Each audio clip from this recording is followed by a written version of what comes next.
A very pleasant good afternoon, ladies and gentlemen. Welcome once again to the People's Forum of In the Streets with Big Stone.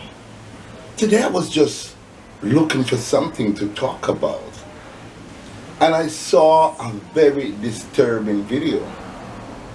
It was a video of a young man that lost his brother. He was the brother to one of the slain young men that was killed in Clarendon recently. Terminator boy. And when I saw the look and the feel on his brother, I know that the family loves Terminator boy. And I know the family is grieving from the loss of Terminator boy. That is troubling. But what is even most troubling was the fact that he sat there and he spoke about how brilliant his brother was, how many subjects his brother had. His brother was more intelligent than him. Yet still his brother couldn't get a birth certificate to apply for a passport. And he talked on and on and on and on about how his mom is coping with this. And would you believe it? I was still listening to hear at least one time he would look into the camera and say, I apologize to the people, the families that are left to mourn the loss of what my brother did. Up until now, he did not accept the responsibility that as how he is crying, as how his family is mourning, his own brother. Of course, many families, we don't even know the count of families to mourn. That troubles me. I remember something when I was growing up as a kid that says you cannot spare the rod and spoil the child. You can't do that. If you have a family member that is doing bad and running afoul of the law, if you don't want to turn him in, and if you are turning your brother would have been still alive today. Maybe facing some years in prison, but your brother would have still been alive.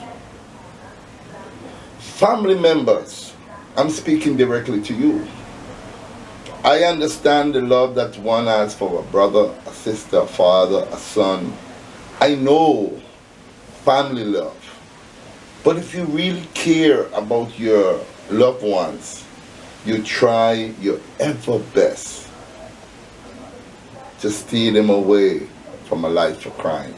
It is the inevitable, which simply means the outcome must be the same. There can't be no difference. If you plant corn, you're going to reap corn. If you plant peas, then you can't reap apples. So the outcome is ultimately the same. And when I listened to this young man speak about his brother, how brilliant his brother was, he even went to the internet and pulled up a couple of teachers who said some nice things about his brother.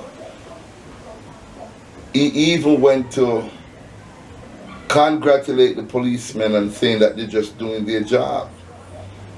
You know, but not one time did he ever say whether my brother is guilty of these crimes or not, but if he is, I apologize.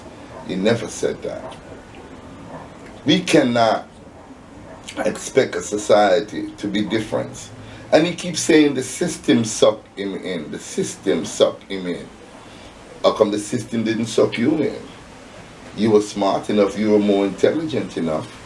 Because see, a lot of people confuse intelligent with being educated. But this brother that was talking on this program was saying that his brother was both educated and intelligent. I beg to differ. All I can say, and I've been saying this to many youths all along, is that a life of crime is not for you. You're not going to be the lucky one to walk away at an old age. He even went further to state that most of these 6 that were killed were either 21, 22, 23, 24, 25. Babies themselves.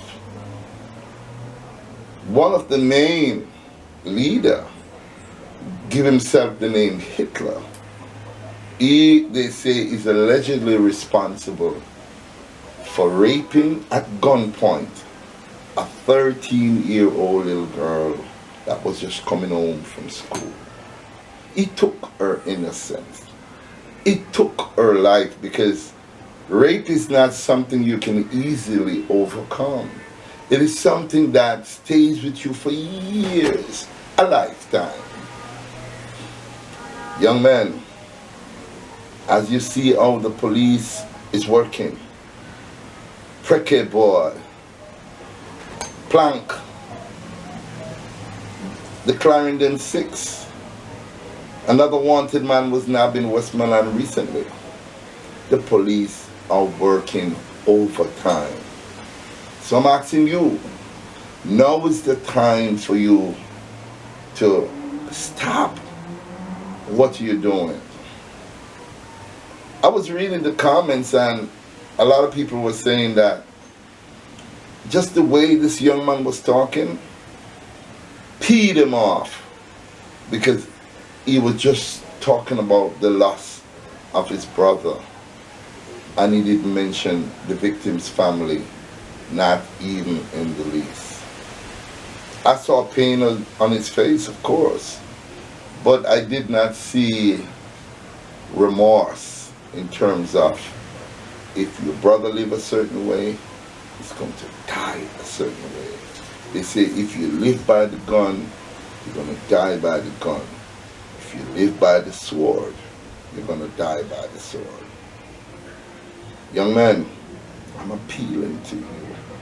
A life of crime, especially in the 20th century, it's not worth it. Go to school, get that education, and even if the deck is stacked against you, and most of the time they are, but believe in the Almighty God. Believe in the teachings of His Imperial Majesty. Read the philosophy and the opinion, the Bibles for the black man of the Honorable Marcus Garvey. Think about turning your hand make fashion, as Miss Lou said, or think about self-reliance. There's many things that you can do to earn a living. Killing people, robbing people is not one of them. I do hope a lot of people can pick something up, especially a young man, from this thought that I've been lingering with. And I hope we can see a better Jamaica, because we want a better Jamaica. We're tired of young men killing young men, and sometimes for no apparent reason. So ladies and gentlemen, thank you so much for watching. And if you have a friend or a young man that you know, and you can inculcate or impart some knowledge to this young man, please do. Believe me, we're losing our young soldiers left, right, and center. Thank you so much for watching. Please like, share, and make your comment. I want to hear your feedback. And if you have not subscribed to Big Stone channel as yet, please do.